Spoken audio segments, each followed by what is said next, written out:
You're listening to Were You Still Talking?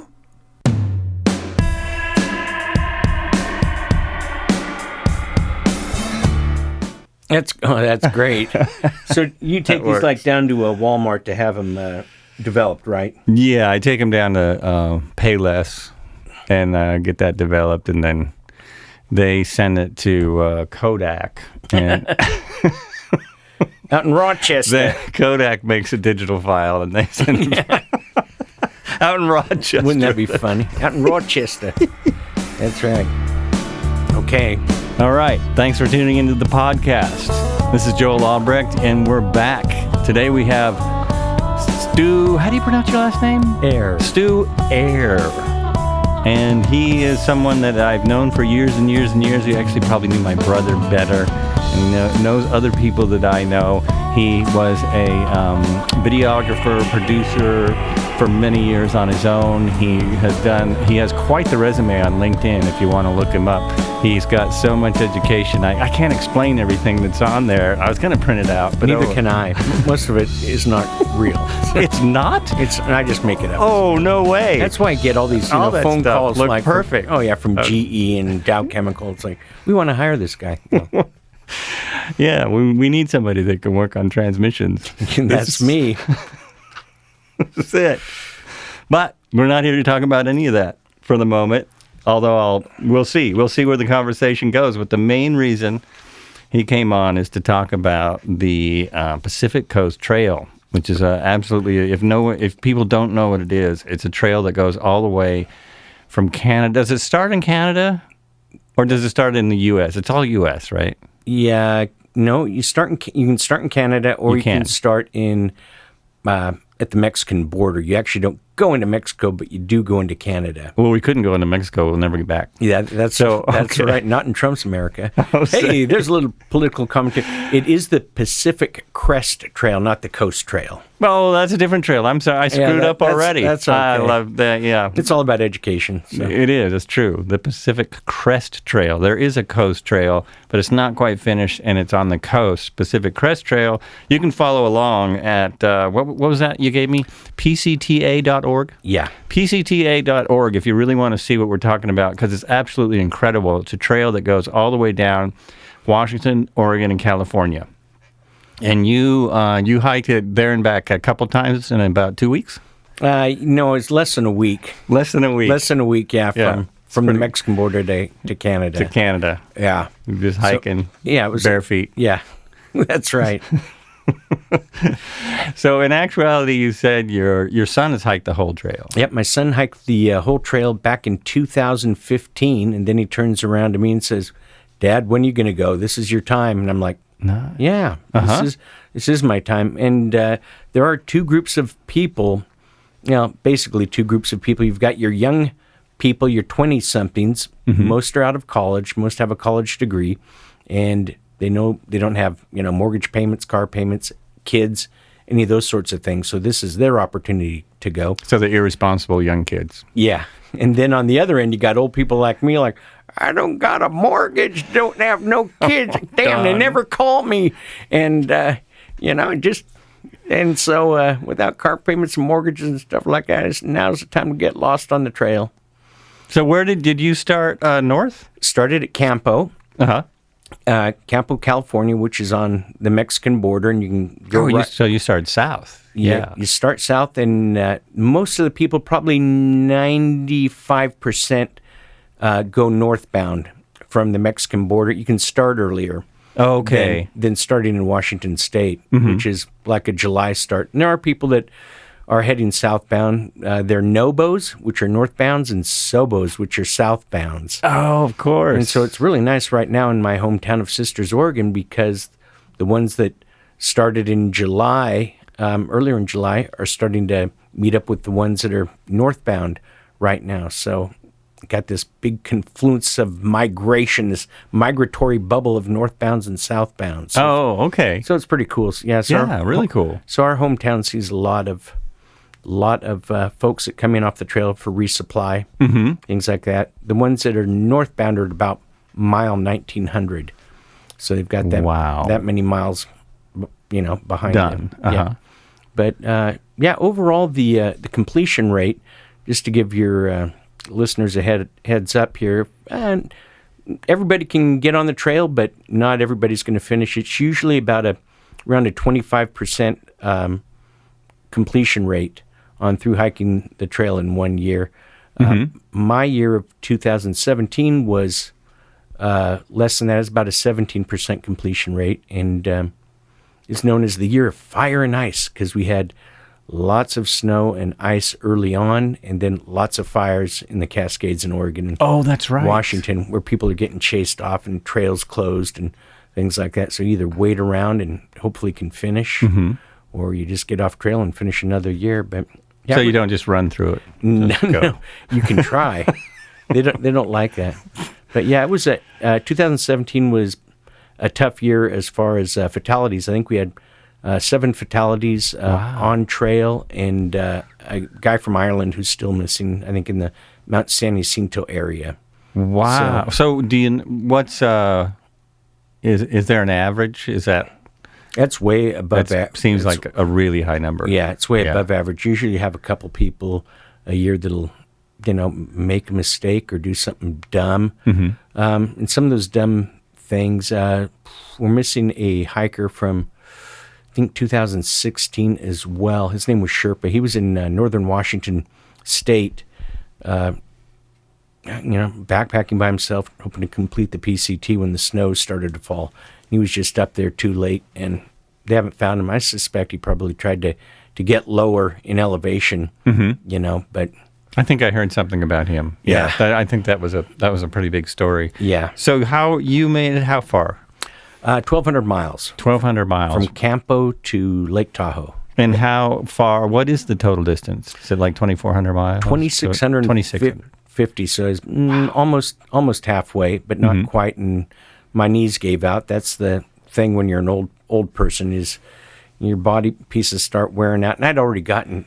Fortunately, I had money in my pocket, so I got steroid shots in my knees at about 500 miles, and then again at about 800, 900 miles. Oh, okay. Got cortical steroid shots in my knees, and that kept me moving down the trail until the shots wore out, and Doc said, when these wear out, man, yeah.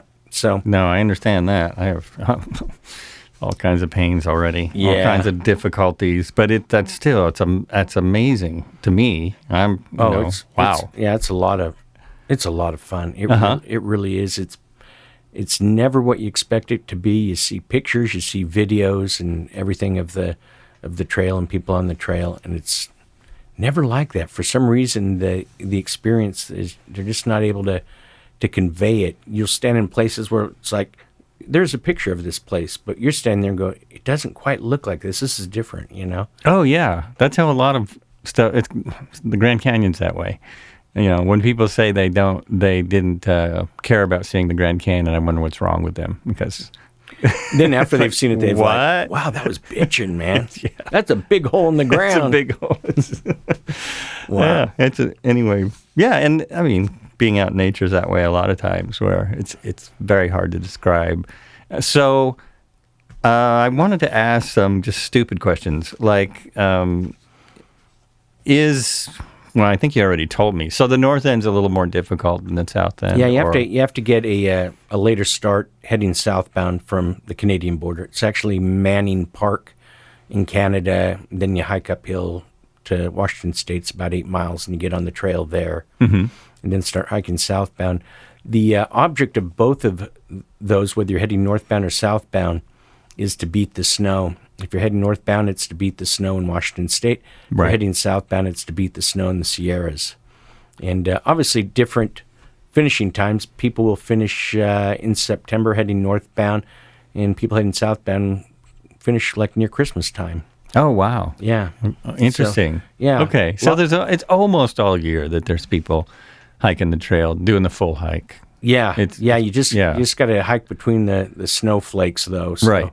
And usual start time heading northbound is middle of March, anytime in April. A little bit later than that, you get in a lot of heat in the desert, and and that can kind of push your. That's also days difficult. Down. That's hard. It can get hot. Yeah, we had some we had a week of like 105 degrees, and so we would actually night hike.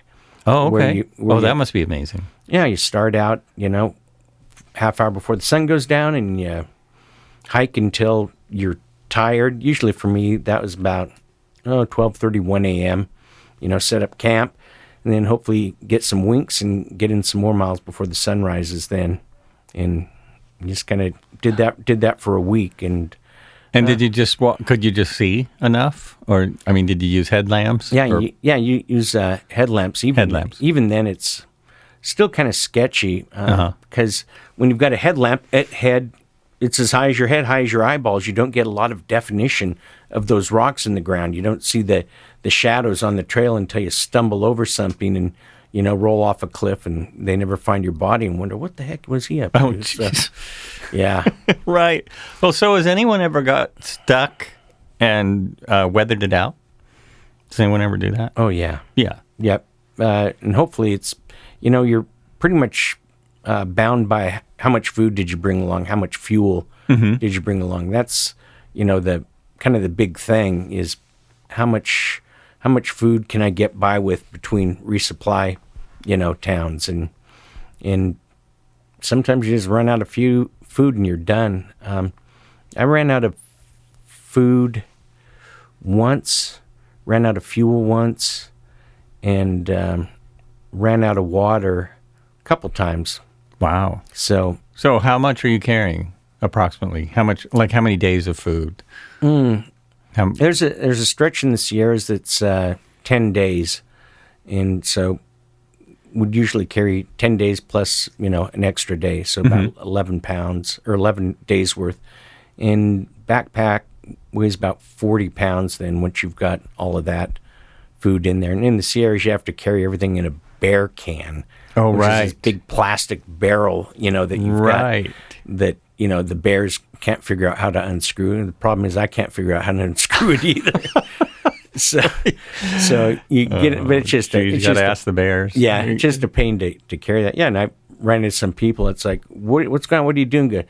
Oh, a bear came into camp last night, and they'd parked their tent too close to a cliff, and the bear said, I'm going to get in it. And the bear kicked it right off the cliff. No. Oh, geez. And they could see it way down there, spend a day retrieving their bear can. So, yeah, so you got critters out there, bears and marmots and stuff like that that'll try to get into your food. In Washington State, it's actually mice are the big problems. They'll tear into your tent and everything else trying to get at food. Oh, no. So just like in the city. It's like in exactly. It's like in any city. Yeah. And, then there's the controversy like, a mouse crawled into my tent and I just couldn't kill it. Oh, well, okay. So you just let it eat your breakfast and yeah, pretty much so. Oh, geez. It got big and fat and then he left.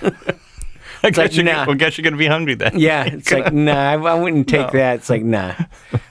No. So how many people were you with? Some people, a lot of people will start out actually solo. Some will be paired up with, a hiking partner, which can work out really well. I started out solo. Day 3, picked up a guy from Atlanta. His trail name was Superman, and hiked with him for about 3 weeks until my knees started really killing me. And then I sent him on ahead, and he's like, wow, dude, I'll wait for you. It's like, no, man, this is how the PCT works. You're going to hike with people for a while. Something's going to happen, or whatever. And then you pick up another crew. And so he picked up another crew and hiked on. Then I picked up a German woman named Sonia, and we did some of the desert and most of the Sierras together. And so that was great. And you just met him on the trail, and yeah, let's start hiking together. Oh, yeah, that's awesome. Yeah, sometimes awesome. Sometimes you're able to connect at a place where you're taking a 0 day, a non-hiking day. They've got a few places on the trail, especially in Southern California. Hiker Heaven, which can host up to 200 backpackers overnight. Just this field of tents. And oh, wow. Yeah, and the people put out a lot of money to do that, but it's great, and that's where I met her at, was Hiker Heaven. There's another one called Casa de Luna, a little bit farther north, and then there's Hiker Town, which is kind of sketchy but interesting, and then from there's really no fixed spots for trailing. You have resupply towns. Then some resupply towns are pretty friendly. Place to roll out your sleeping bag in a park. Place to charge your batteries and things like that. And some you just have to grab food and keep going. So yeah, there's a lot to consider. How am I going to charge my phone? How much? I was going to ask you about that too. So you do take some technology with you. Yeah. Well, and I took paper maps as well, just in case technology failed. But there is a couple of good dedicated PCT apps where you can follow the trail. You know how far it is to the next camp spots, how big a camp spot it is, where the next water's going to be, things like that. So it's come a long ways, really taken a lot of the guesswork out of it, which has been wonderful. And you can stay on it. You can keep checking your Twitter and your Facebook. Yeah, for the most part. There's I don't know why you'd want to. I don't. I'll get into a town and either at a hostel or a hotel or something, then I'll check those things. Right. Just make sure nobody's died or anything out there. Oh, yeah. Well, there's that. Yeah. So did you see a lot of wildlife? Did you see bears, mountain lions, beavers, moose? Bears, yes. Yep. A lot of bears. Rattlesnakes. I think I had 11 encounters with rattlesnakes. 11? Yeah. Wow. Lynx, bobcat. Oh, yeah. Yeah, he came jogging down the trail, and I was sitting on the other side of my pack, and he obviously didn't see me. I'm looking above my backpack. It's like, he's still, trotting towards me. And so I reached for my phone, which is my camera, and I realized by the time I get this thing going and aimed, he's going to be right in front of me, and he's going to be freaked out, and I'm going to be freaked out. So I just yelled at him. Oh, okay. And we went, whoa. Then I had to stand up so he could actually see me. And then he's like, oh, shit, I'm getting out of here. And he did, like any of the wildlife. Like an animal. This is my public service announcement for the day. Stu saw all these things and he's alive. Yeah. Nothing bit him. Nothing swiped nothing took his head off. Nope. Nothing ate his knees. Nope. So, and the rattlesnakes are pretty good about letting you know what's going on. Every once in a while, I don't know if every other year, somebody get bit by a rattlesnake. It's usually just accidental. They didn't see the rattlesnake there, and they're reaching down to pick something up. And it happens just as much in Bend, I'm sure. Yeah. Oh, yeah. I mean, yeah. Yeah. And then from there, you've got to decide, okay, where'd I get bit? How bad is the bite? Is this can I walk out on this, or is this going to cause, or do I have to use my emergency locator transmitter to send in a helicopter to get me out of here? Get a ride. Yeah, get a ride. Get out of there. So that's one way to get a helicopter ride. It is. It's not the best way. Yeah, it's like, no, don't send the air ambulance. That's like $50,000. Exactly. Just send the sheriff's helicopter, something that's not going to cost me anything. Oh, my gosh. So that's kind of how that works. Oh, I was going to say, everybody gets most people get a trail name.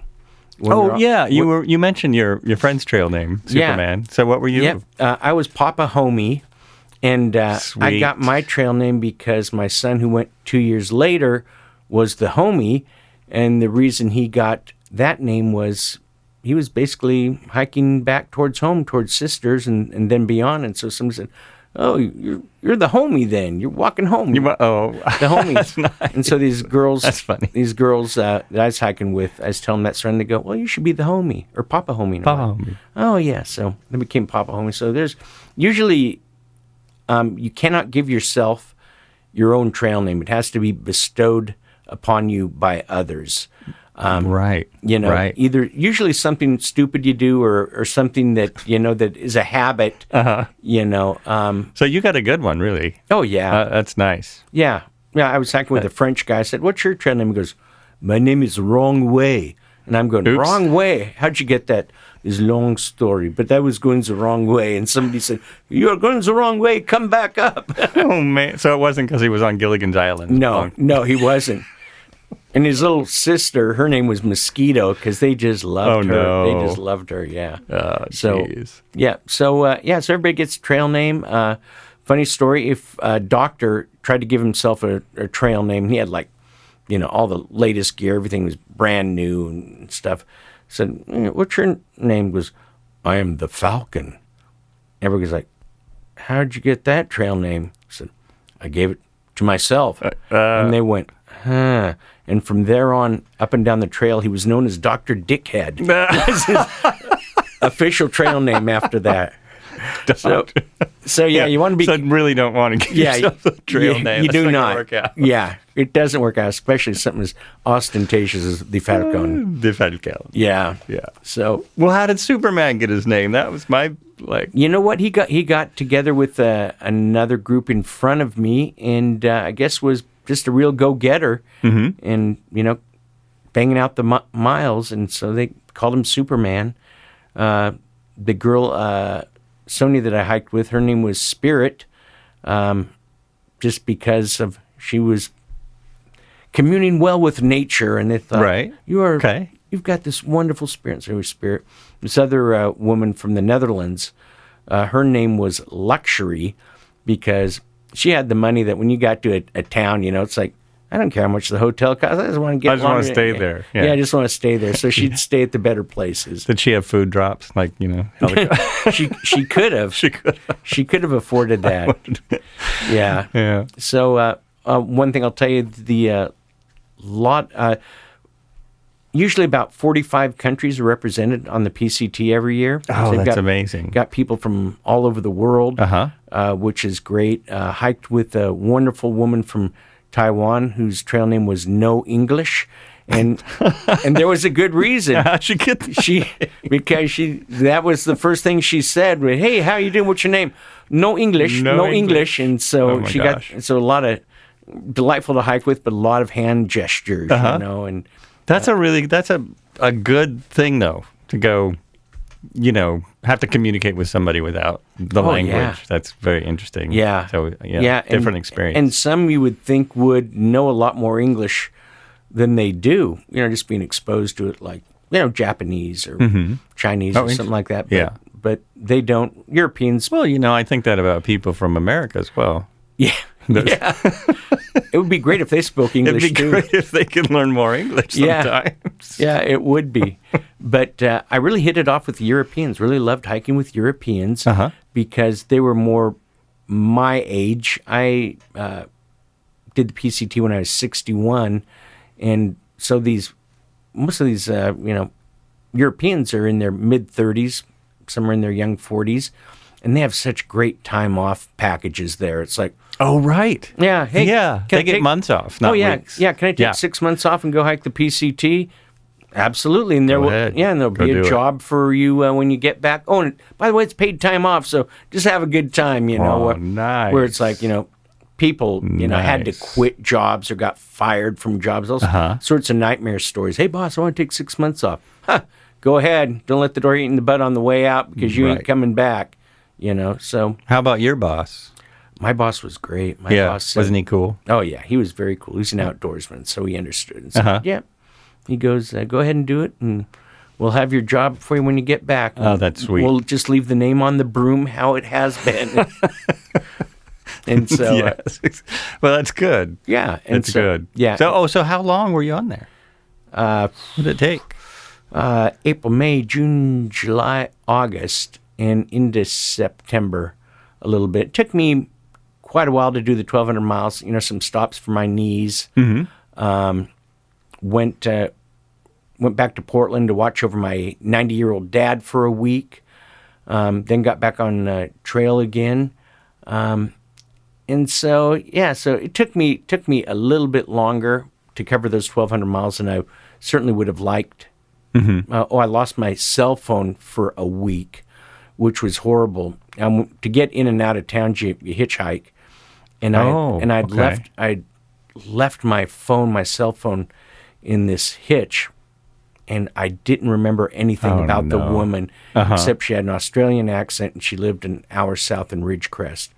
But thanks to the Facebook page for PCT, friend of a friend of a friend of a friend of a friend, finally located her, and she goes, "Yeah, I've got his cell phone here," and that is sweet. So we got I always try and point out some of the better parts of social media because lots of people point out the terrible parts. It's easier. Yeah. But that's one of the really great things. You can connect like that and get things back. It really were. I didn't. That's amazing. I'd already been to the Verizon store in Bishop and thought, gonna have to buy another phone. I've just lost 1,500 photos. Oh, yeah. Ouch. All those other things, and I thought I'm never getting this back, but I did. So that was wonderful. But yeah, it cost me another week there of screwing around town and stuff like that, which is interesting. Watching hikers come and go. And so it must totally change your, I don't know, your outlook when you come off. It does. It doesn't, isn't it? Yeah. It does. For a lot of people, have a very, very tough time with reentry. They call it, because you've been out on the trail for 6 months, and the beauty about the trail is, yeah, sure, it's hard work, it's expensive, in a lot of regards, but your day is your own. You wake up when you want to, you hike as far as you want to, you eat when you want to, you sleep when you want to. You have a lot of air. Yeah, you have a lot of air. That's the beauty of it and the control of it. And my son hiked with this really great guy from Kentucky whose name was Tortoise. He was actually pretty fast. I don't know how he got the name. Oh, I was going to guess, but maybe that's why. Yeah. Maybe because he was fast. Yeah. Tortoise. Yeah, but he actually ran out of money. And I ran into other people who had to stop and, find day work for a week, like on somebody's ranch or something, to get enough money to continue up the trail. Your gear is going to run, because of course you want to get out and go buy the best gear. Everything's got to be super lightweight because, they say, You don't want a 30-year-old pack and those big cotton sleeping bags. No, it's got to be comfortable and compact. And that's the thing that really separates through hikers is you look at them and everything is very, very compact. On their back. They have it together. Yep. So you spend a lot of money, $1,500-$1,700 on your gear, and you've got hiking poles and stove and sleeping bag. Oh yeah. So what do you have? There's typical things: hiking pole, stove, sleeping bag. I assume tent. Yeah. Food for at least for up to 10 days. And what about clothing? How much? And you know what? You don't have a change of clothes. You do not. Okay. Nope. It's all layering. You know. Oh, okay. Because clothes weigh. So they weigh a lot. Yeah. So you just get dirty and grimy, and that's another way you can spot a through hiker is, how dusty and dirty do they look? Right. Really been on the trail or not? And obviously, what separates a homeless person from a through hiker is you're in very good shape as well. Because man, if you make it to Central Oregon, you've already, put 1,900 miles on. Right. And so, wow, you consume a lot of calories. Oh, you must. Yeah, it's usually about a lot. 5,000 to 7,500 calories per day, depending on. And what kind of calorie? That's another thing I was curious about. Is it freeze-dried foods? Is it whatever you want to carry? Or, it's everything. And when you get to stores, you're looking at, health food bars and everything else, and how much protein does this have? How many calories per ounce am I going to get out of this? So, every health food bar begins to taste like sawdust after a while. So you're trying to mix it up, and so you'll take food out on the trail for a couple days that may only last a couple days, like a big, Sausage or something like that, so that you can kind of mix it up so it isn't so boring. But a lot of freeze-dried meals. Right. Yep, and cook them right there in the pouch. That way you aren't cleaning pans or anything else like that. Meal, or more, it's usually oatmeal, cocoa, coffee, things like that. And then, snack throughout the day. Every 2 hours you should be snacking. Oh, okay. Because you're just burning so many calories. Yeah, I think I lost... It's like a it's an extreme sport. Yeah, basically, it's like an extreme sport walking that much. Oh, it is. Yeah, I lost 30 pounds. Wow. On the trail. And if people that are really, really overweight, if they stick with it, they come out of it pretty light. But so the expense of it, $1,500 for gear, about $1,000, at least $1,000 a month for on trail expenses like food. Wow. Because you're buying a lot. Oh, because you're buying as you go. Yeah, you're buying a lot when you resupply. Some people send boxes if their diets are really specific. Well, you end up at a post office and pick up your box and things like that. And by then they've gone, why did I put so much oatmeal in my resupply box. I'm so sick of this stuff. So it's funny. Some of us can eat the same thing every day and not be that bothered by it. But, yeah. And I ate a lot of oatmeal, a lot of potatoes, Ore-Ida in the little in the packet. pouch. In the pouch, just whatever's just lots of energy foods. Yeah, lots of light. Yeah. And can get you down the trail, but not a lot of no carb diets out there. No. Hi, I'm on the paleo diet. I hiked the Pacific Crest Trail. It's like, good for you. Good luck. Well, what's interesting too is that there's people that are out there, and wanting to get rid of every ounce, will go out on the trail stoveless. So they're just, oh my gosh. So they're eating, cold soaked, horrible stuff. I would never eat cold soaked. And you're talking about a pound, maybe 2 for your stove?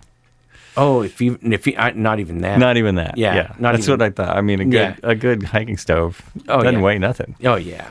Yeah. It's the fuel that weighs it, but even that is not much. But it's so funny, you run into people that are stoveless, like, oh, good for you. And then they smell you, cooking away, cooking your lasagna and stuff. You just see the drool, coming off of their mouth. And then, well, now that's where you can make some money. Well, it's where you make friends. Hey there, little lady. Yeah. So does anyone bring pack mules? The PCT is open to equestrian. Mm-hmm. Not an awful lot. I think there were 8 permits, maybe 10 permits pulled this year for equestrian. Oh, wow. So and it can be really, really tough because the trail isn't always clear. You've got down logs and stuff like that. Steep granite steps that and some horses do not like that. No, mule would be a much better choice. Yeah, mule makes sense. I was actually talking about people. Oh, those so anyone just hire some people, like on Everest? Like a Sherpa. Yeah, like a Sherpa. Yeah, carry your stuff. Oh, I'd love to. Yeah, wouldn't that make sense? Oh, yeah. Yeah, some undocumented, immigrants coming across. You like Oregon? Hey, follow me. Here and carry this. Follow me for a minute. Yeah, follow me for a couple thousand miles, and we'll get you up there. Llamas would be neat too, but you've got to deal with these pack animals while you're on the trail too, like feeding them and taking care of them. Well, and they take a lot of water, most of them. And how do you true. resupply? You've got to be with somebody else so they can watch the llamas while you go into town and resupply. Mm-hmm. And so, so your resupply is all like just going into town and buying more food. There's not like caches, left for you or anything. Nope. It's all on you. Yeah, there is. When you get to certain locations, where through hikers congregate, most places will have a hiker box where people will leave, food like, I'm so sick of oatmeal. Here's 48, packets of oatmeal. Okay. And some hiker from the south must have left some Quaker. It wasn't Quaker oats. It was Quaker grits. Oh. Yeah, and so I don't like grits anyway. Oh, yeah. And then just those, like, I can see why they left those. But I had my friend Sonia said, "You never tried grits?" She goes, "No, I'd like to try grits." And so she tried it, and she just hated it. She said, "I cannot believe that somebody is eating this crap. Sorry to all my friends down in the south, but this tastes like shit." And so in hiker boxes, you can find gear, you can find, food. And some people that are on a budget will just live out of hiker boxes. Like, yeah. Oh, so some people do. Wow. Yeah, it's like, well, this isn't what I'd necessarily want to eat, but they'll eat it.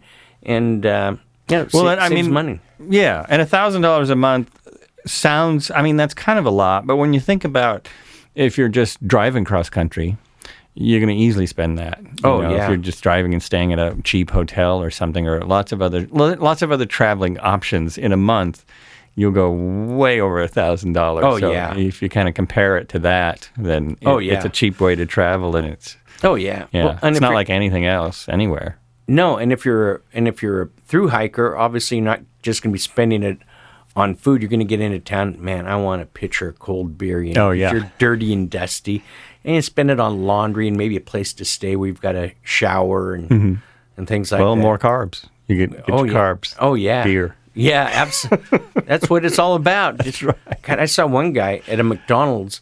He ordered, I kid you not, 30 cheeseburgers. I'm going, what can you all these cheeseburgers? He stuffed them in his pack, and I'm going, my God. and just flattened them in his pack. I'm going, you're kidding me, dude. He goes, no, I just eat cheeseburgers along the trail, and I'm going, week old cheeseburgers. He goes, yeah, this is about a week's worth. I'm like, so I tried it. I took 4 cheeseburgers and stuffed them into my pack, and just that day alone, later that day, I brought out the first one and started chewing into it, and I went, that is one crazy 20-something-year-old. This just is awful. This is terrible. Yeah, he must not have any taste buds to just. Well, I think your problem was you were eating good food too long, because it's very hard to eat McDonald's if you eat decent food for very long. Oh yeah, it's like, oof. Yeah, yeah, absolutely. Yeah, I don't even know if that's what that is that they're making the meat out of. That's I don't know. I don't either. Genetically engineered something. Something that's not good for you. It's But yeah, so that's. And so did I don't know if I asked this. How many people are on the trail at one time, do you know? Yeah, great question. They offer 50 permits on specific days to leave, at least leave from the Mexican border. Mm-hmm. So 50 per day. That way, keeps the trail from being crowded. Right. Okay, well, that's great, because I've heard all this bullshit about how it's getting really crowded now, and it doesn't sound like it. No, and you actually, it's kind of weird. You'll end up, even though 50 per day start, you'd love to think that there's 50 per day here, and then 50 per day ahead of you or behind you, but usually these bubbles somehow form of a lot of through hikers. I think when I was at Hiker Heaven, they had like 80 or 85 get back on the trail in one day, in the morning. Oh, wow. And that just puts a lot of pressure on the trail and on the campsites, and just not a very good, experience. You're popping along, listening to your tunes, and then feel a tap, somebody wants to get on by there. Oh, okay. Like so there is a little of that. Oh, yeah. That can happen. Oh, yeah. And, older guys like me move a little bit slower. You can. There's a guy a little bit older than me who completed the PCT, and he said all he needed to do was 16 miles every day from his start date, which I think was back in mid-March, 16 miles every day, and 1 0 day per week to, clean clothes, resupply. And he said, you can do it at 16 miles per day with a mid-March start. For some people, that might sound like a lot. Yeah. But, all day hiking, that's not a ton. No, it's not. That's a very, very moderate day. Yeah. If anyone wants to try it, just strap on your phone and go walk for 6 hours. Oh, yeah. You'll be there. Oh, yeah. That's it exactly. Well, and most are in the shoot for about a 20 to 25 mile day. Wow. That's a little steeper. That's fairly average, but for the youngsters, for the 20-somethings, that's easily doable. Easily doable too, I think, if you're a little bit older and really have the great stride. But yeah, that's Well, if your knees or your back aren't going bad, it makes it a lot easier. Yeah, I know how that is. Oh, or your shoulders or whatever it is this week. But some people don't have these problems, and I hate them. Yeah, and some people do. It's like everybody I've run into at some point is like, what you got? And it'll be like, sore shoulders. Shoulders are really sore. I've got blisters on my feet. Shoes are another big thing. Having the right size shoe and the right shoe for you. Oh, right. People spend. I was going to ask you that. What you wore on your feet? You wore. What'd you wear? I wore my loincloth wrapped around my feet. Of course, maybe that was what led to the knee problem. Yeah, that might have been. I researched it. There are some very, very popular brands, about a half dozen that people will go with, ultras and things like that. And I researched it and went a little bit off with the Under Armour product that I really, really liked. Had great cushioning, was very, very lightweight, and did me well. Most people on the trail, you're going to go through a minimum of 4 pairs of shoes. Oh, wow. And likely 6 to 7. Yeah, because I guess you would. That's years of walking. Oh, yeah. In a very short amount of time. And so it was a trail shoe? It was like a trail shoe. Yeah. So you want something that's light, that you can get wet, because you're feet are going to get wet. So you want something that's going to dry out. It's like, why spend the extra money on Gore-Tex? Your feet are going to get wet anyway. I've seen people who have done hikes across the U.S., across Africa, different places, and they wore sandals. And that always seemed pretty harsh to me. Yeah. I can't imagine. Yeah, there was I've got some great pictures of this guy who thought he could do it in flip-flops. Oh, geez. And on day 2... Was he from Hawaii? No, but he smoked way too much pot. And so I don't think that would help either. No, so I'm taking pictures of his blisters, and he's just laughing, kind of that stone. Oh, my God. Oh, yeah, wasn't such a great idea. Because now you're stopped for at least a week to, wrap your blisters and let it heal and things like that. So it's like, why risk But the weed is good for pain, I hear. Yeah. That's not. So was anyone, this is the other thing I wondered, did you see anyone like totally nutcase jogging it or doing like fast walk or just absolutely, walking's not enough for me? There were a couple of guys and they were crushing it. They were doing 30, 35 miles a day and they were just after it. And they finished in mid-July, which is pretty unheard of. Wow. And I texted him afterwards. I said, so how was the trail? And he said, wish I would have taken more time. He goes, it was a lot like watching a commercial of the PCT because you're just head down to the trail. You're going so fast you can't look left or right because you'll stumble. You'll trip over. Yeah. Break your nose. So they didn't see very much because they're just, it was more of an athletic endeavor than enjoyment. Hopefully they saw the rattlesnakes. Yeah, hopefully. So they're probably going so fast, it took them by surprise. Right. They would strike and be too late. Yeah. But the kind of the big thing on the trail is HYOH, hike your own hike. Whatever that looks like for you, you don't let anybody else pressure you. If you want to hike in these shoes, hey, that was your choice, to hike in those shoes. If you're hiking X miles a day, great. You're hiking your own hike. This is, probably those once in a lifetime opportunity to be out here. So you might as well enjoy it, whatever that is. If you want to stop, take pictures, smell the flowers. This sounds like an excellent new book. Hike your own hike. Hike your own hike. That's right. Crazy stories from the PCT. And that could apply to anything. But that's a great philosophy. Yeah, it is. Absolutely. It is. And because so many people don't finish, 75% don't finish. At some point along the trail, you've got to change it from I'm hiking to Canada to I'm going to hike as far as I get, but enjoy the trail along the way. Spend a little bit more time in resupply towns, getting to know people, things like that, and other hikers. Just spending time, and so you meet. I'm still friends with, hikers from around the world, so that I met on the trail. Oh yeah, that's all. I mean, because it's a very unique group. So anyone you meet on there is.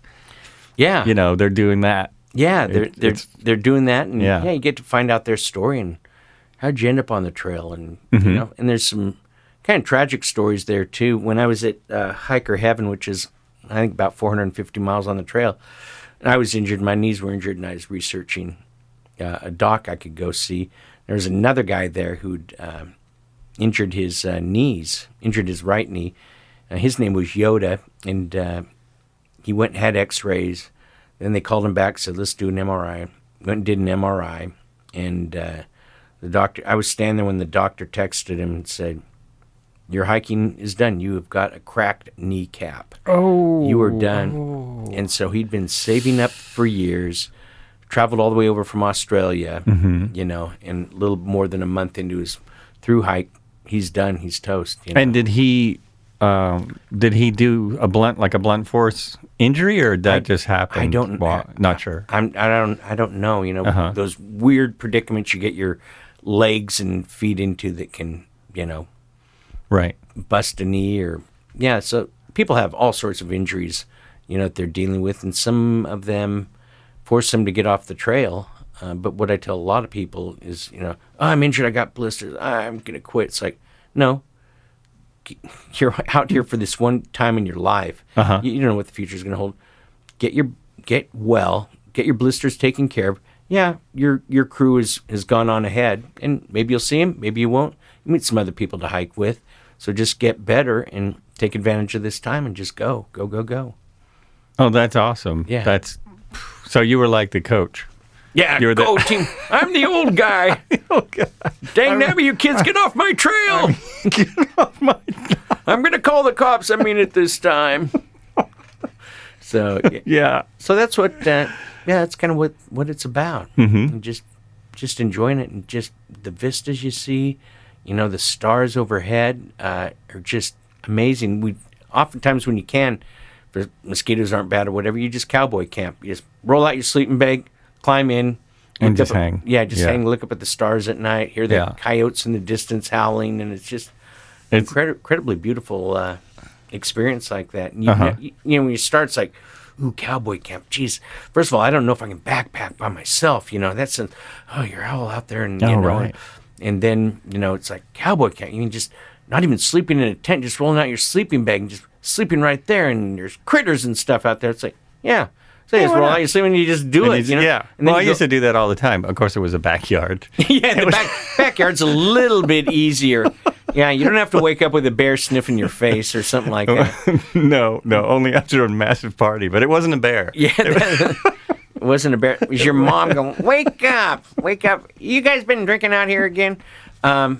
So just the beauty. And it really is nice, especially as an American, to have somebody to hike with, to experience it with, too, as well.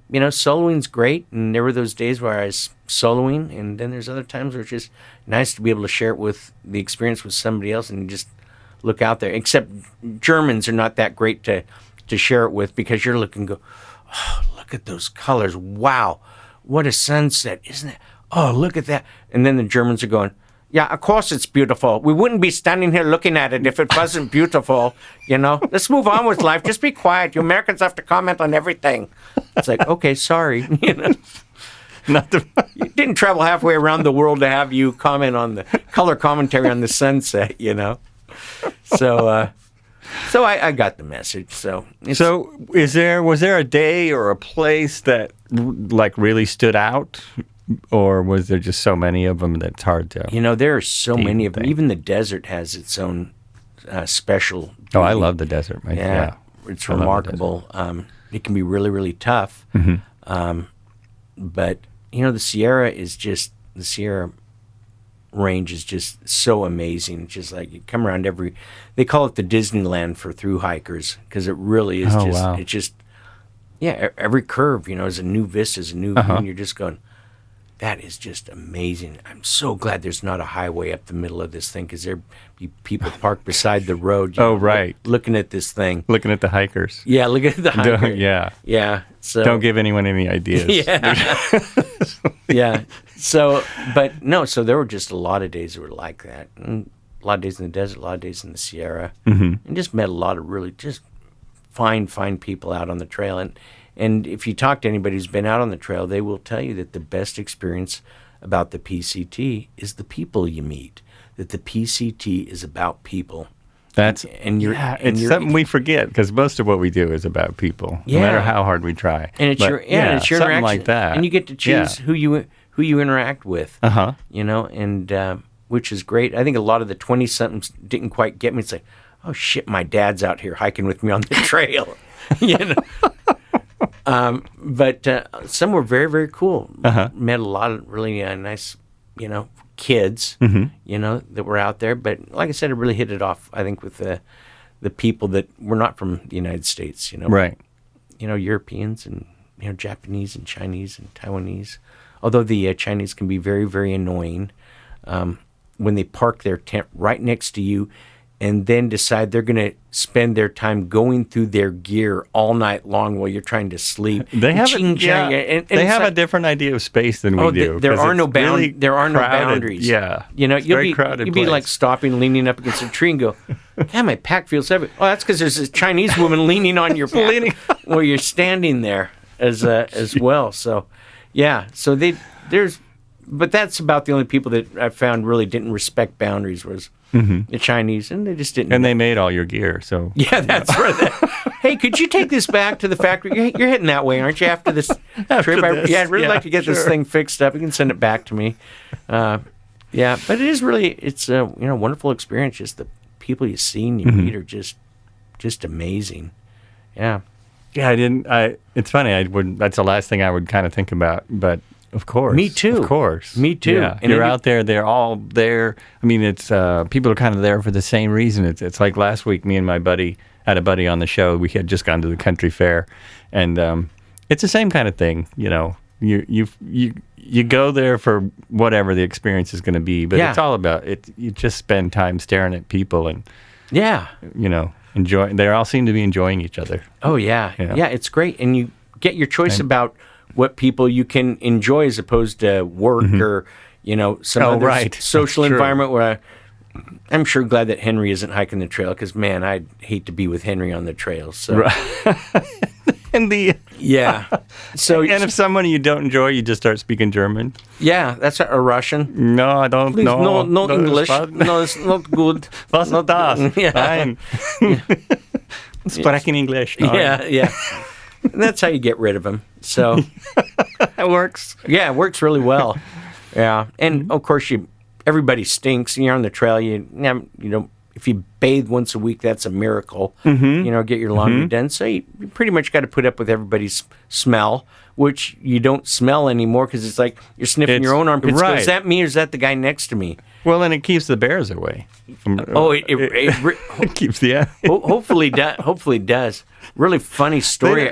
I was eating we were stopped at a rest place on this little creek that kind of plunged down. We're enjoying the view and snacking away, and all of a sudden this bear pops his head out from around this rock. He was maybe 20 feet away, pretty close. We didn't even see him or hear him. And he pops his head out, and beautiful cinnamon black bear.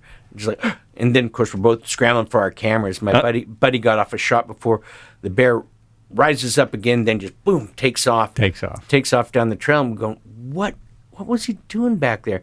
Well, we found a bunch of banana peels. So he had he found some bananas. Found some bananas, probably from some day hikers or something that thought, we'll do this. And and the bears can be kind of bold. You don't have to worry about them, but they can be kind of bold. There was a guy the day before me who was filtering water and turned around 40 feet away. Here's a bear going through his backpack. I mean, just tearing this thing apart, going after his food. It's like, hey, bear, go away. Bear just looks at him like, I don't think so. Yeah. This is my path. Thanks. Thanks much. Well, what was great was the bear even bit into and chewed the guy's sleeping bag. Oh, we got to try everything. Yeah, so he's eating these feathers, got feathers sticking out of his mouth, and was probably farting feathers for the next 2 weeks, Well, what I love about the story by the creek is that hikers, you all went for your phone.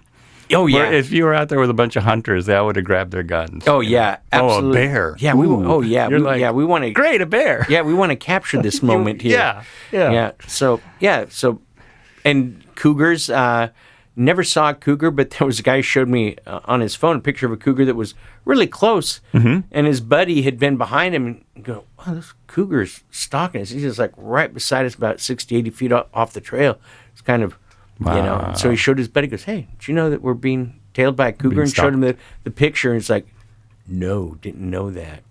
And so there's a lot of cougar around here in Eugene, and I've known people that's seen them. It's super rare, but it's like I don't know, it's kind of an honor to see a cougar. Oh, it is. Because if you don't see the cougar, that's the worst. Yeah. Yeah, I mean, most of the people that are attacked don't see the cougar. Yeah, that's right. And they're usually doing something like, triggering the fight or flight instinct. You're jogging down the trail or riding a bike, and the cougar goes, hey, there's something good looking there, moving away from me at high speeds. Right. I'm going to chase it's the hunting thing. I'm going to chase it down. Yeah, it's true. Yeah. So my son saw a cougar, Washington State, was hiking at night. They're trying to finish up some miles, and his headlamp just caught, the glow of these eyes, sitting up on this, pile of rocks on this little cliff face, just looking at him, just tracking with him. And my son's like, hey, cougar, cougar, cougar, and yelling at him so his friends could hear him. I'm seeing a big cougar right now. Did anybody else see this cougar? Oh, good. So, Busted. yeah. Busted, buddy. Yeah. We see ya. Yep. Ooh. We see you. So, yeah. So that's... Anything else you want to know about the PCT? I asked that. I'm looking at my notes now. How much toilet paper did I use? I have no idea. But you did use toilet paper. That's good. Oh, yeah. Yeah. Oh, wow. I think it... Oh, Sasquatch. Did you see Sasquatch? Several of them. All right. Yeah. Several of them. But they were disguised as through hikers. They were dirty and hairy and stinky and were wearing backpacks. So I figured they were probably Sasquatches. I didn't see any sign of Sasquatches. No footprints. Yeah. You didn't, no footprints at all. Yeah, we've just about got through everything that I had in mind, and yeah. And I don't think I have anything to add to the experience except for people to consider it if they're at that time in their life, maybe start out with some slow backpacks and build up to it, and then some people will section hike the PCT. If you can't do it in a full year, you can bite off a month at a time or a couple months at a time and eventually get the PCT done that way. And when you do complete the PCT, you get this wonderful medallion that's cast bronze, I think. It's just beautiful, and it's heavy. It's that's awesome. Substantial to hang around your neck. Everywhere you go, you're just wearing this PCT medallion. Oh, you don't just eBay it? No. You could. After you're like 2,600 miles. Yeah.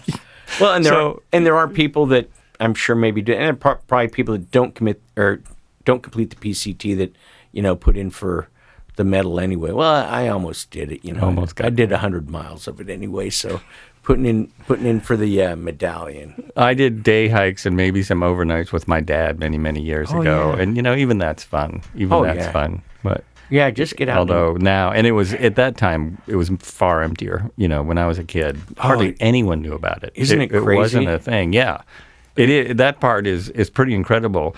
And I'm glad to hear that it's not as crowded as some people make it out to be. No, there are some crowds, but by the time if you make it up to Oregon, there's a lot less people. A lot of the people have kind of died. Have faded. Yeah, hopefully not died. Yeah, faded away. So it's